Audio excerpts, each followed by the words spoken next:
La maison conçue par André Wojanski trône au milieu des sculptures, des lignes droites, de grandes baies vitrées, un mur noir et un atelier. Martha Pagne y a dessiné et créé dès 1952.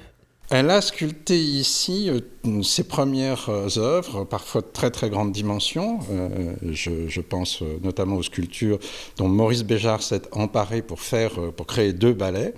Et puis elle a effectivement travaillé pendant une dizaine d'années ici. Elle travaillait le bois à ce moment-là. Ici, elle testait ses sculptures, des œuvres flottantes, particularité de l'artiste, une prouesse rendue possible grâce à la fibre de verre. À partir de la fin des années 60, elle en a créé une première qui est dans un musée, devant un musée en Hollande.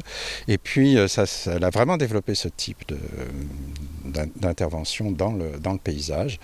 Et donc, ce sont des objets que je trouve absolument magnifiques, exceptionnels de poésie, parce qu'ils finalement, ils sont livrés à eux-mêmes, ils vivent leur propre vie sur des bassins. La maison est à découvrir sur inscription, les visiteurs pourront aussi flâner dans le jardin.